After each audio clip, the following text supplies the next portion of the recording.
Hello, everyone. Welcome to episode 22 of the Conscious Hotline.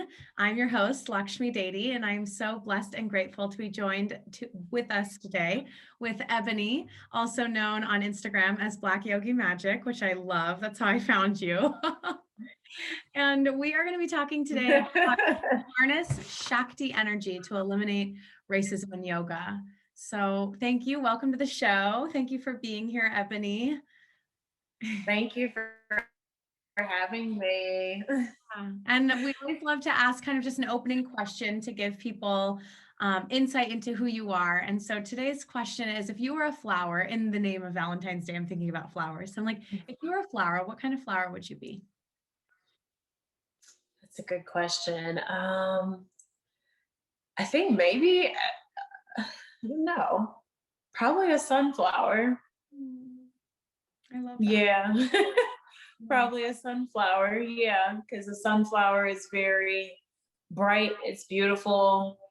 It feels safe. It feels loving. It feels like a sunflower can just consistently grow and grow and grow and never stop growing. So yeah, I think I would definitely be a sunflower. I love it. And I think of like strength, because like the stalks can be as big as bamboo. Yeah, yeah. I think about the growth piece of it because when you see like a field of sunflowers, they just kind of sprout really, really big, and they can get up and over your head. And humans are constantly growing, so I'm constantly growing as well. So yeah. Yeah, you're growing or you're dying. Well, I mean, you are so accomplished. You're a 200-hour Kripalu Yoga instructor. You've got an incredible following and obviously a deep passion and knowing for yogic practice and Shakti energy. And I mean, your list of accolades and resources and skill set is amazing. Like you use Reiki. I loved what you said when you were like, I use Reiki to help people connect to their highest self, and just how you weave these different modalities together. As a Black woman living in Georgia, I was like, I want to talk to this woman. So again, thank you for coming on and being open to having this conversation. And I'd love for you to say in your own words, like I wrote a description in the show notes about what Shakti energy is, but how would you, as someone that works with it, describe it? So if nobody really knows who's watching, who knows what it is, it's an energy that awakens within all of us. It's Kundalini. And for those who don't know what Kundalini is, it's the energy that rises from your back all the way up to the crown and goes something beyond ourselves and beyond something that we believe in. So when I think of Shakti on energy and harnessing it, I think of femininity. And one of the things I first started learning about Shakti, because we didn't learn much about Shakti energy during my Kripalu Yoga teacher training, is that Shakti is that energy, it's that fire, it's that spark, it's the feminine in everybody, not just women, but in men. And so when we're able to harness that, we're not only be able to be creative and wild and free, we're able to understand ourselves consciously in a way that we never had before, versus the masculine where everything's like centered and okay, like I have to be in this one little box. Where the feminine, it's more free and flowy and nourishing and sweet and sensual and sexual and powerful and just all these things that we can harness. Like I know I've had clients before who have suffered sexual trauma, and I tell them all the time, you know, embrace your sexuality, because that is a powerful thing, and connecting with your Shakti energy. It's the same thing when I do my women's circles. We use the themes of Shakti energy all the time, just to talk about how we embrace and how we love the feminine, and how we're really able to not just sort of own it, but I think really live it and breathe it every day. So that is what Shakti is for me. It's that confidence that you can get up and say, okay, I can do this. Everything's good. It's also, when I think of Shakti, it's like the goddess Durga, or the goddess is like Lakshmi, sort of like your name, or Saraswati. Like I think of Kali too. Do you think of Kali? Do you think of Kali? Yeah, and I think Kali for sure. I do think of Kali. I think of all the different names of the 108 that are goddesses. Each of them have different arms, but each of them have various different powers and different things that they can do. But they all are embodiments of Shakti. And Shakti's not just these multiple goddesses. It's one big goddess. It's the ultimate goddess, kind of like the embodiment of God, but all these different goddesses are in through her and see through her and, just create all these things. So when I think of all these Hindu goddesses and all of their 8 arms and just all their incredible beauty and all of that, I think of, okay, femininity is also about multitasking and just being universal. So it's not just, I'm good at just one thing. I'm good at multiple things. I'm empowering myself. I'm better with myself. And I think a lot of times when I talk about Shakti energy, I'm not just want to empower women. I want to empower women of color. I want to empower men of color. Most of the time, my clientele is either part of the LGBTQ community or they're women, whether they're Black women or other women of color. So, or even white women. But most of the time, it's to just empower and get people to see the Shakti energy in them and how much they can allow that spark to allow them see themselves as themselves and who they are. So that's what it is. And how do you pair this like magnificent, almost like magical, non-tangible energy with physical movement to help people tap into it? Especially, I mean, you're in the South, right? Where, I mean, the stereotype is that there's like a lot of people who may not have ever been exposed to more Eastern philosophies, right? It's like closer to the Bible Belt than we are up in the North. It is closer to the Bible Belt. I am myself am a firm believer in God. I am more spiritual with my practices than I am religious. So I have more, and it's funny because I think when I call on to these things and ask God and the universe what I want, I think it's a lot more people who are willing to go on a spiritual journey versus a religious journey. So there's a lot of people, mostly a lot of melanated people of color, whether they're Black, Indigenous, whether they're Hispanic, because majority of my clientele is Black and Hispanic.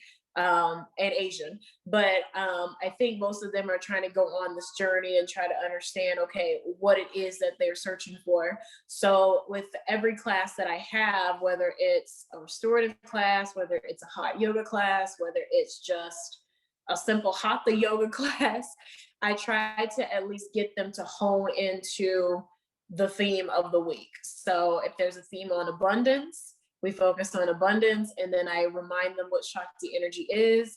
And we have to remember too that Shakti is also prana. So anytime we breathe in our yoga practice, it's important to breathe, and it's important to connect with your prana energy. And prana, which is life force, which is breath, that is also where Shakti lies within us. So with prana, we focus on the energy coming from up all the way out versus down and out. So down and out is where we're rooted, and that's where the Shiva comes in, and then the Shakti is rising. So we mostly focus on the rise so we can connect more to our higher selves. So, I just tell everybody, just enjoy the experience. I invite you to close your eyes throughout the entire practice.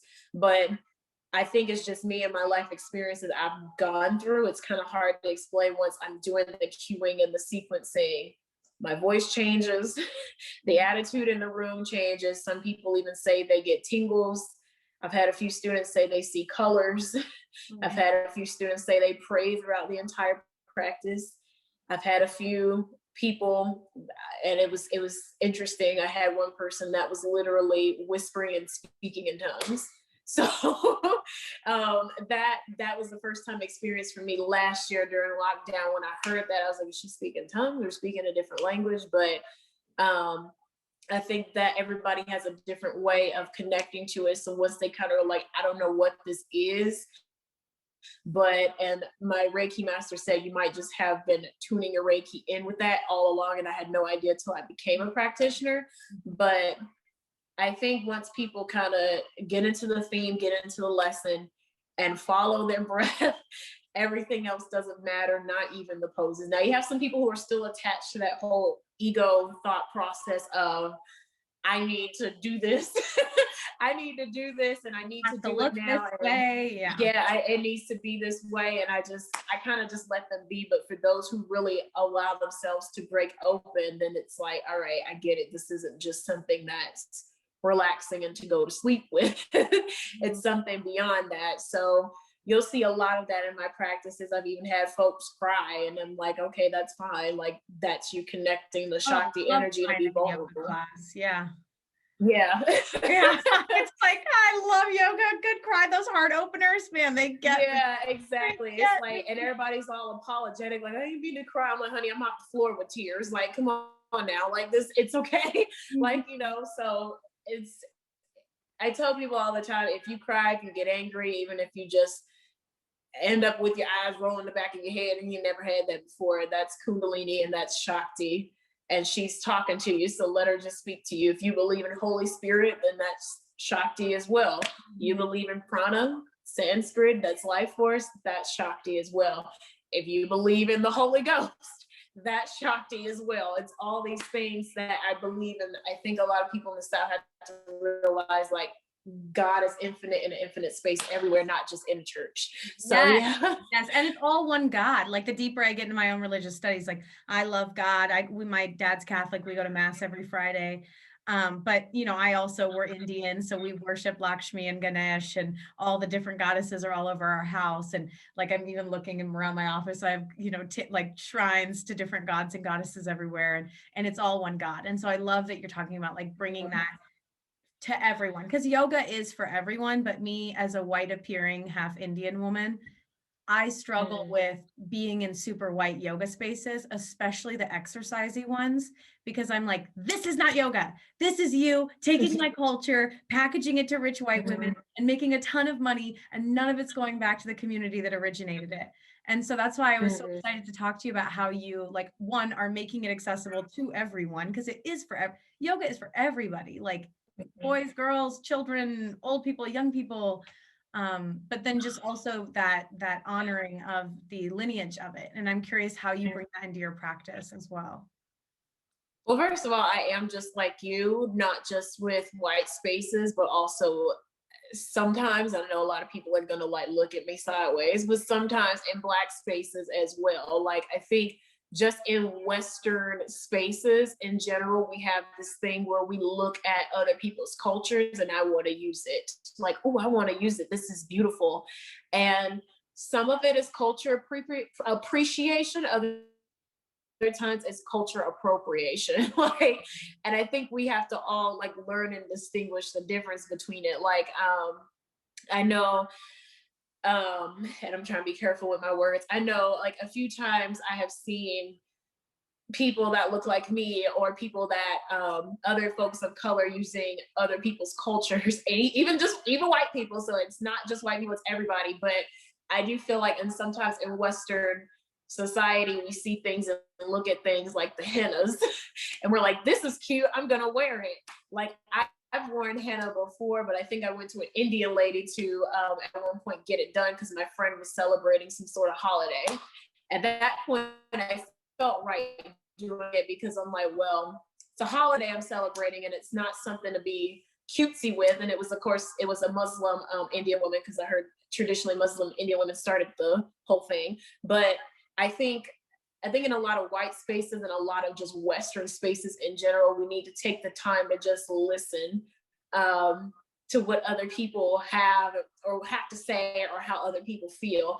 Because for me, I'm a very open person. I think when I got my yoga teacher training, it was very important for representation. And so with my yoga teacher training, they have a Black Yoga Alliance specifically for people like Black and brown folks to learn about yoga and, learn in a safe environment, in a safe space. But even in that environment, it's so pro-Black, pro-Indian, pro-LGBTQ, pro-everything, pro-acceptance. And I had to get to the point where I was like, okay, like, this is it. Like, acceptance is the biggest thing that I think is important, and having a listening ear. And also being very sensitive to other people's stuff. Like, I'm not just going to go and teach a yoga class and make it worth exercising, like turning the temperature up 90 degrees using weights in a TRX bar. Because at that point, it's just working out. If you want to, and there's nothing wrong with combinations of it. I do yoga and Pilates, a combination of that. But what I learned is, okay, if I'm going to do it the yogic way, let me do it the yogic way. If everybody's so focused on body, we're going to focus on body, but you're going to get the lesson at the end of it. So, like I said, I think it's more of yoga studios taking time to listen to Black, Brown, and Asian people when we say, this is unacceptable and here is why, instead of just making it a money machine and saying, well, I'm getting millions and not giving any credit to any Indian women or any Indian lineage. So I think that's very important, because a lot of times people like to be like, I want to get my 200-hour certification, and they spend hours and thousands upon thousands of money getting the certification. But when I ask anybody, what did you learn in your thing, and they'll just make up some bullshit, excuse my French, but make up some BS and, pretty much say all this stuff. But then you go to their classes and it's like, you hadn't learned a darn thing, and whoever taught you did not learn a darn thing, and they're on practice. So like I said, I think a lot of Western studios and a lot of Western people in general need to start listening, understanding, and saying, okay, how can I make this better in a safe space for South Asian people and for Black people and for Hispanic people, for them to feel comfort and also be educated? Because we can't just go around teaching a yoga class and being like, today we're going to get a hot body and a nice ass. It's like, you can also get those things. Yeah. But yeah, you can also get those things in a tight body, but that doesn't make who you are as a person. And it doesn't teach you the lineage of yoga. What matters is what's inside versus the outer appearance. So I do believe, like I had said before, listening is key, and also be able to just share your space without having to be so what's the word of it, like possessive about it.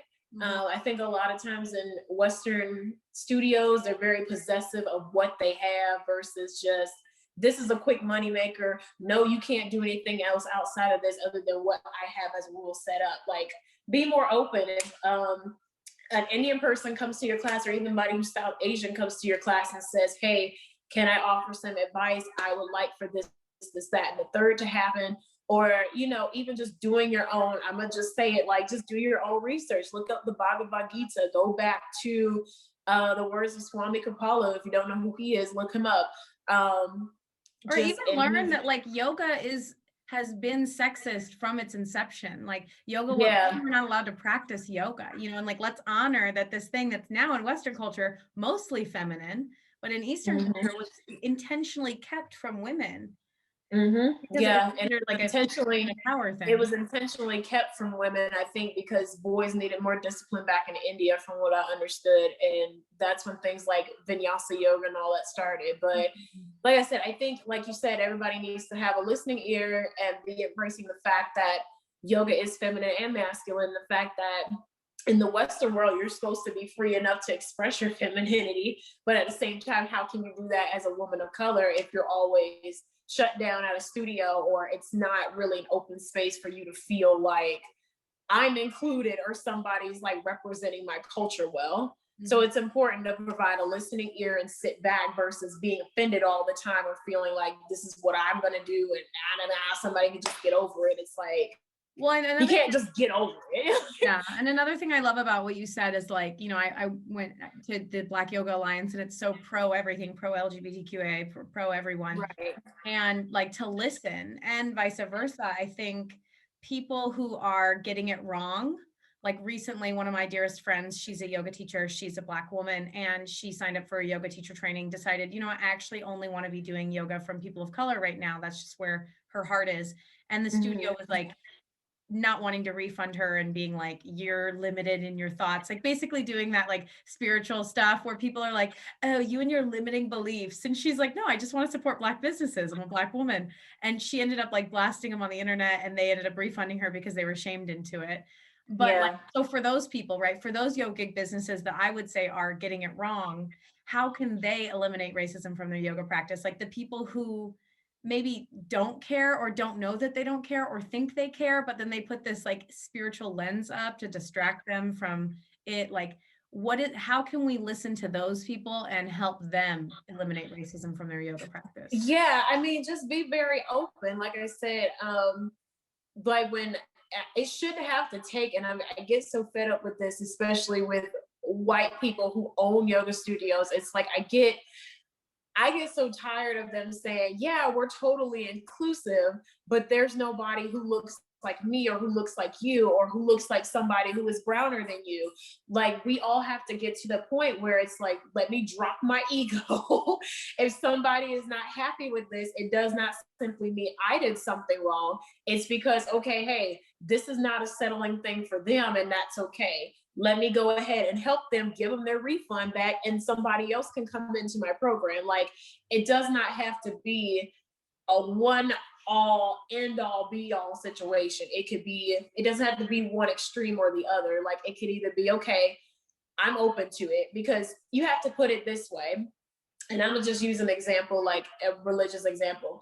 You don't go to a Hindu temple or a church and they tell you, they just suddenly say, hey, we have this free program for everybody, or welcome, here's our pamphlet. No one's gonna shun you for leaving that church, or no one's gonna shun you for leaving that Hindu temple, especially if you only visited one time.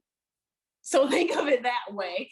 If they don't shun you for visiting one time, or you go into somebody's house and you only come one time, you're like, oh, this isn't for me, I'm gonna go over here and hang out with my other friends. No one's gonna shun you for that. It's okay, this just wasn't in my space or in my comfort. So besides taking the time to listen, I really think people need to take time to analyze themselves first and really drop their ego and stop putting this whole thing of, oh, their frequency is so low, or they're not connected to their root chakra or their crown chakra and being intuitive because they're letting the ego get to them. It's like, no, sis, you're letting the ego get to you, but instead you want to put the spiritual front into it. So that is the way people are so blindsided of the spiritual community, when it's like, all right, drop the ego and, you know what I'm saying, just be kind to other people, and understand and have a kind heart and a kind understanding. Like, okay, yeah, true, I wanted the money, maybe this could pay some bills, but if this person isn't comfortable in this and decides, I want to be taught by an Indian woman, go ahead, here's your money. There's no issue. Cool, you get a refund. It shouldn't be a big deal. Yeah. So yeah. Yeah, I love that. Tony Robbins says that if you have a business, you should always provide 100% money back guarantee for life for any of your products or services, because you should be that confident in your business. And if you're not, then you shouldn't have a business. And I love that. It was such a pleasure and a joy connecting with you. I could talk to you about this for a long time. We did an episode on weaponizing spiritualism. So for those of you that were interested in that topic, we touched on at the end, and I will include that episode number in the show notes. And in terms of connecting with Ebony, I will put her Instagram in the show notes, as well as a link to some of the incredible things that you have coming up. That couples yoga looks amazing. Are there any other ways that to connect with you? Yeah, so they can find me on Instagram at blackyogi_magic. You can also check me out on my website at yogawithebony.com. My brand is called Sacred Shakti Yoga. So follow that as well. Subscribe to my website. You'll get events updates. You'll get membership updates. You will get private yoga class updates, all these things to actually help you in your journey. And it doesn't matter what you look like. You can be big or small, white or black, South Asian, North Asian, all around the world, from Timbuktu. It does not matter. I provide online services as well as in-person services at the Shakti Hideaway, which I'm at right now. So yeah. Beautiful, beautiful. Well, thank you for bringing some of that Shakti energy to the Conscious Hotline, your source for all things conscious and hot. I'm Lakshmi, joined by Ebony, and I'll put all that awesome information to contact you in the show notes. Thank you so much. This was such a pleasure. Thank you.